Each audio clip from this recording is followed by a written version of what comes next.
से गए मोरी सुध ही नालीनी, तुम ही बताओ और पिया,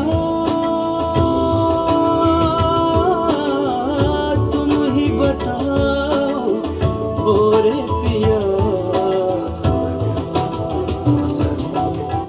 फिल्म ये है इंडिया, इस फिल्म का ये गाना मैंने रिकॉर्ड किया है।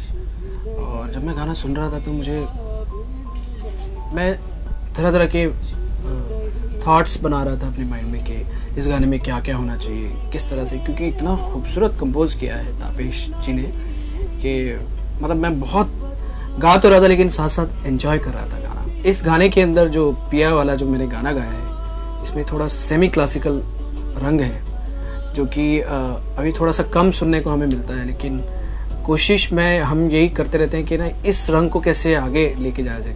और इस फिल्म का जो सब्जेक्ट है वो हमारे इंडिया के बहुत सारे जो रंग हैं, जो कलर्स हैं, वो इस फिल्म में दिखाए गए हैं। तो काफ़ी अलग अलग गाने और भी इस फिल्म में हैं और इस फिल्म का सब्जेक्ट मुझे बहुत बेहतरीन लगा। इस तरह से मुझे बताया गया कि इंडिया के अलग अलग शेड्स इसमें बताए जाएंगे कि क्या है इंडिया एग्जैक्टली। सबके अपने अपने अलग अलग पॉइंट ऑफ व्यू होते हैं कि अपने अपने नज़रिए होते हैं कि इस तरह का है इंडिया, या गरीब है, या फिर लेकिन या फिर हर तरह के जितने भी बेस्ट में बेस्ट दुनिया में लोग हैं वो सब इंडियंस ही हैं। तो इस बात का हमें प्राउड होना चाहिए, इस बात का हमें फ़ख्र होना चाहिए। तो यही इस फिल्म का एक सब्जेक्ट है और इस फिल्म के साथ साथ मैं जुड़ा हूँ। ये मेरी एक खुशकिस्मती मानूंगा और इतना खूबसूरत गाना मुझे आज इन्होंने गवाया। टाइटल ये है इंडिया। सो आज यंग जनरेशन जो चाहती है हम वही उनको शो करना चाहते हैं। और जब जावेद साहब इतने सुरीले इन्होंने जिस तरह से गाया है, ऐसा लग रहा था जैसे किसी उस्ताद खान साहब गा रहे हैं इस एज के अंदर में हर तरह के रंग हैं इसमें।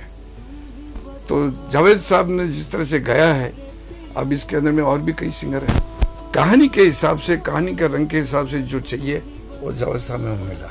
या बिन मैं क्या कुछ भी नहीं,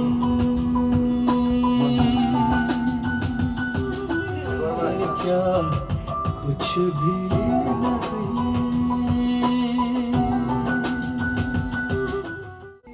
इस गाने के जो बोल लिखे गए हैं, इस गाने की जो कंपोजिशन है, उसने सारी सिचुएशन को बयान कर दिया।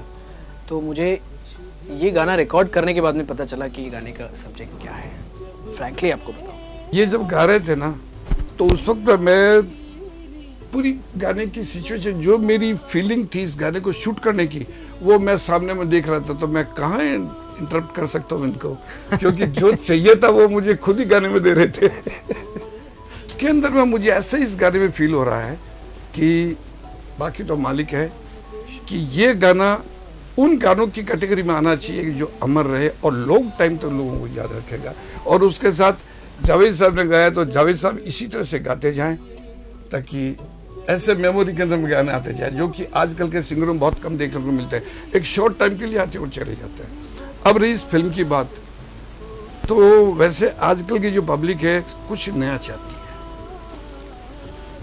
और नए के साथ साथ आज हम देख रहे हैं कुछ चेंजेस भी कंट्री में सोसाइटी में आते हैं। उस चेंजेस के साथ के अंदर में यंग जनरेशन मास जो क्या चाहता है वो उनको चेंज के साथ साथ में एक मैसेज भी हमें देना चाहिए थ्रू फिल्म के। बिकॉज इतना वाइड कैनवास है कि हम सिर्फ अगर इधर उधर की बातें देंगे तो हम खुद ही अपनी कंट्री के यंग जनरेशन को कुछ अच्छा मैसेज नहीं दे सकते। हम ये बताना चाहते हैं बाहर वालों को भी, एनआरआईज को भी, फॉरेनर्स को भी, एंड एज वेल वो कई दफ़ा क्या हो जाता है समझना कि हम अपने घर में रहते अपनी कमियों को नहीं देख पाते। ठीक है ना, ये दीपक तले अंधेरे वाली बात हो जाती है। तो वो भी हम यंग जनरेशन को हमारा इतिहास, हमारी संस्कृति, हमारा कल्चर, ये सारे की सारे थ्रू दिस फिल्म ये दिखाना चाहते हैं कि ये है इंडिया। या बिन मैं क्या कुछ भी नहीं, नहीं